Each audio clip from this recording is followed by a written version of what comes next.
Okay जी, इसमें जो पहले वाली जो आपका लेक्चर मैंने आपको दिया गया है, ठीक है? उसमें मैंने सारी समरी आपको थ्रू आउट जितनी भी लिखी थी यहाँ पे जितनी भी है, ठीक है? वो मैंने आपको बता दी हुई है। अदरवाइज़ इससे अलावा जो है ना, इसके अलावा उर्दू में भी मैं आपको सेंड कर दूँगी, ठीक है? तो आपने करना ये है कि उसको उर्दू में भी एक दफ़ा देख लेना, ठीक है? ये एंडिंग लाइन्स मैंने आपको कहा था कि आप पे जो है ना डिपेंड करता है कि आप उसको कैसे इंटरप्रेट करते हैं, ठीक है? पहली चीज़ तो ये कि एस्टेला पे अप्लाई होता है क्योंकि जब पिप ने उसे एस्टेला को प्रपोज़ किया था तो एस्टेला ने जो है मना कर दिया था, ठीक है? तो ये है कि तब एस्टेला अपने जो है मगरूर थी और इस तरह से इग्नोरेंट थी। उसको बहुत गुरूर था अपनी खूबसूरती का, अपने स्टेटस का। और तब पिप कुछ नहीं था और जब पिप कुछ बना, जब उसके पास पैसा आया तब वो भी उसकी तरह इग्नोरेंट और प्राउड हो गया, ठीक है? उसमें भी प्राइड आ गया। उसने भी ये ना देखा कि मैं कैसा बन रहा हूँ, मैं क्या हो जाऊँ, ये वो। जब वक्त ने उसे ऐसे टाइम पे आगे लाके खड़ा, जब एस्टेला उसकी ना रही है, एस्टेला शादी कर चुकी थी, बिल्ली शादी कर चुकी थी, कोई उसका ना रहा, सब उसको छोड़ के जा चुके थे और उसका कर्जा भी कोई अदा करने वाला नहीं था एक्सेप्ट फॉर जो, ठीक है?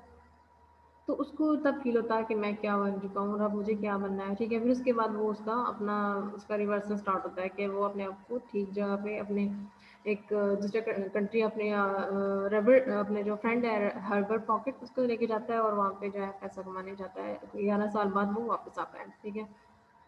तो ये है दोनों पे ही अप्लाई होती है। अब आप मुझे बताएँगे कि कहानी के इस नॉवल के जो है वो भी बहुत सारे कैरेक्टर्स हैं, तो किस पे अप्लाई होती है और कैसे अप्लाई होती है ये आप मुझे बताएँगे, ठीक है? तो ये वन बाय वन मैंने आप सब स्टूडेंट से पूछना है, ठीक है? मुझे जो व्हाट्सएप ग्रुप है उसमें मुझे आपका रिस्पॉन्स मिलना चाहिए और वन बाय वन सब अपना-अपना ओपिनियन देंगे और ओपिनियन भी आपके पास ऑथेंटिक पॉइंट होना चाहिए। अगर आप नेट से कॉपी करेंगे, कुछ निकालेंगे तो वो भी मुझे पता चल जाएगा, ठीक है? एक्सेप्ट फॉर एस्टेला, आपको क्या लगता है कि किस पे अप्लाई होता है और किस पे अप्लाई न अगर किसी पे नहीं होता, जो मतलब करीब-करीब होगा ना कैरेक्टर ऐसा कि जिस पे थोड़ा बहुत अप्लाई होता हो या इस तरह से, मतलब आपके पास कोई ऑथेंटिक आंसर होना चाहिए और उसकी वजह भी होनी चाहिए, ठीक है? किस पे अप्लाई हो रहा है तो क्यों हो रहा है, तो नहीं हो रहा तो क्यों नहीं हो रहा, ठीक है?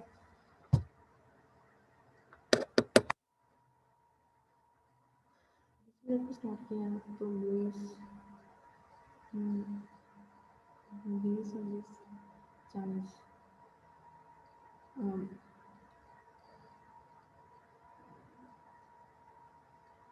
25 30 35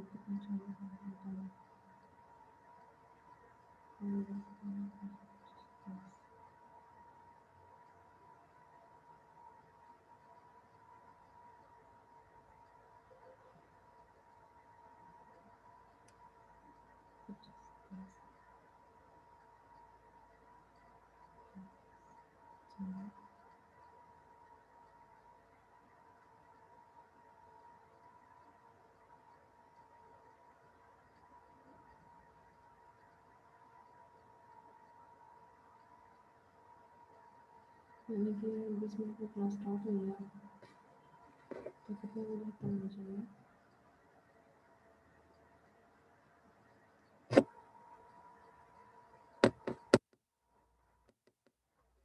दस मिनट।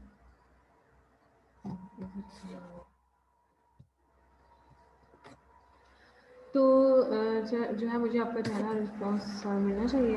अभी आगे मैं जो हमने स्टार्ट में मैंने आपको दी थी थीम्स, ये थोड़ा सा इनको डिस्कस करते हैं और थोड़ा सा मैं आपको विक्टोरियन जो एरा है उसका बता देती हूँ। इससे रिलेटेड कोई भी क्वेश्चंस हों, कोई भी आपकी क्यूरीज हों, आपने जो है ना वो बता लेना है, मुझे पूछ लेना है, डिस्कस कर लेना है, ठीक है? अच्छा, विक्टोरियन एज का मैंने आपको बताया था कि क्वीन विक्टोरिया का जो टाइम पीरियड था, क्वीन विक्टोरिया यंग एज में थी, 1920 में पैदा हुई थी और 1937 में उन्होंने अपना थ्रोन जो है ना, अपनी जो सुल्तनत है वो संभाली थी, ठीक है? अब उन्होंने अपने टाइम पे बहुत सारे काम किए, उस वजह से जो है ना इस टाइम को विक्टोरियन एरा कहा जाने लगा। और इस टाइम पे जो राइटर्स थे उन्होंने बहुत सारे जॉनरा पे काम किया और उसमें से एक जो लिटरेरी स्टाइल है, टर्म है, वो बिल्डिंग्स रोमन है, जो मैंने आपको स्टार्ट में बताई थी। तो अभी आप इसको पढ़ेंगे तो आपको पता चल जाएगा कि कैसे पिप ने जो है अपनी बचपन से लेके और अपनी जवानी तक का जो टाइम पीरियड है वो कैसे डिस्कस किया है पूरे नावल में, ठीक है। इसकी सिर्फ जवानी तक की है, मतलब जब ये अपनी बहन के पास रहना था तो उस वक्त तकरीबन 10-11 साल का होगा, ठीक है। और फिर ये लंदन चला गया और उस टाइम पे ये कोई 6-7 साल इसने गुजारे वहाँ पे, और साथ रहा, साथ पढ़ता रहा, पैसा शैसा खर्च किया और ऐश की। एक अननोन पर्सन के पैसे पे, जिसको उसको कोई पता नहीं था, लेकिन फिर भी वो जो है ना वो उसके किसी के पैसे पे ऐश करता रहा और इग्नोरेंट बन गया, ठीक है। प्राइड बन उसमें आ गया बहुत सारा। तो ये सारी जो उसने फिर 11 साल के लिए जब उसे होश आई कि मतलब बीडी भी शादी कर चुकी है, एस्टेला भी शादी कर चुकी है और उसका कोई भी नहीं है दुनिया में, और बहन भी मर चुकी है, तो जो के अलावा और तो कोई इसका अपना रहा ही नहीं है। तो फिर वो मर्चेंट बनने चला गया दूसरे कंट्री में।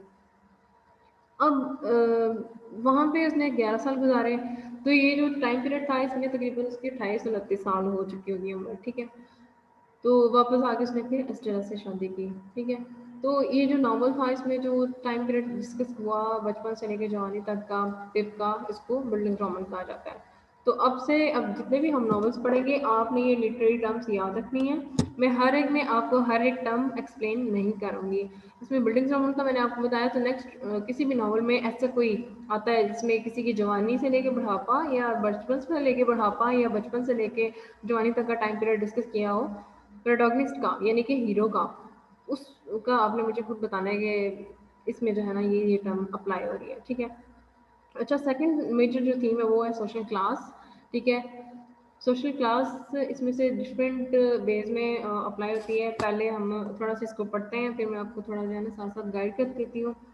The theme of class in Great Expectations should be understood through the social system of Victorian England। यानी कि जो विक्टोरियन एरा था, यानी कि इंग्लैंड में लोग उस टाइम पे ये बेसिकली कहा जाता है कि इंग्लैंड में ही जो है ना वो जो सिस्टम था ना उस टाइम का सोशल सिस्टम था वो वही इसमें कंसिडर होता है। तो जो थीम है ना ये कहते हैं कि इस जो इस एज में जो सोशल क्लास थी इसके थ्रू इंग्लैंड में जो थी सोशल क्लास उसको जो है ना ठीक तरह से समझा जा सकता है। यानी कि ये इंग्लैंड और लंदन एक ही चीज़ है, मैंने आपको पहले भी बताया था। तो इनका उस टाइम पीरियड पे इनमें ये सोशल क्लास का जो डिफरेंसेस थे उस टाइम पे थे, तो वो कहता है कि ये ना सही तरह से अप्लाई होता है इस पे। At the beginning of the novel, जब नॉवल स्टार्ट होता है ना, तो Pip wants to become a gentleman. उसके माइंड में सिर्फ एक ही बात होती है कि मैं जो है ना वो मैं भी जब वो किसी को अमीर देखता था या इस तरह से मिसाइलेशन के घर जाता था तो उसके दिल में हमेश पैदा होती थी कि मुझे लोग पुअर कहते हैं, ब्लैक स्मिथ कहते हैं, लोहार कह के बुलाते हैं और मेरे कपड़े गंदे हैं, इस तरह से उसके हमेशा माइंड में ये रहता था कि मैं एक जेंटलमैन बनूँ, ठीक है। Because he thinks that he would have more opportunities in life. उसको लगता था कि वो ज़िंदगी में अभी मज़ीद उसके लिए अपॉर्चुनिटीज़ हैं जिनको वो अवेल कर सकता है, ठीक है, जिनके थ्रू वो अपने आप को ऊंचाई पे लेके जा सकता है, अपने लिए कुछ डिफरेंट कर सकता है, ठीक है। तो लेकिन अनफॉर्चुनेटली जब वो भी इन चीज़ों को अवेल करने लग जाता है, जिसको ये अपॉर्चुनिटी मिलती है, तो वो अपने आप को वो फिर अपनी क्लास पे वही क्लास इशू आ जाता है यहाँ पे कि अपने आप को जो है ना वो दूसरों से डिफरेंट फील करने लग जाता है, दिखाने शो ऑफ करने लग जाता है। And in the love he realises that wealth and class are less important। जब एस्टेला शादी कर लेती है, ठीक है, और बीडी भी शादी कर लेती है, तो उस टाइम पे इसको आके रियलाइज होता है कि wealth and class are less important than affection and loyalty. तब उसको समझ आता है कि अफेक्शन होता है मोहब्बत और लॉयल्टी होती है किसी के साथ वफादारी से रहना, ठीक है। तो वो उसको ये रियलाइज होता है कि अब जब वो कर्जे में है, अस्टेला को वो मोहब्बत करता था, अस्टेला ने उसे नहीं इम्पोर्टेंस दी, और बिडी उससे मोहब्बत करती थी, उसने बिडी को इम्पोर्टेंस नहीं दी। तो वो इग्नोरेंट बन चुका था, उसमें प्राइड आ चुका था, अपने आप में रहने लग गया था। तो किसी को कुछ उसका स्टेटस उसके आगे कुछ रहने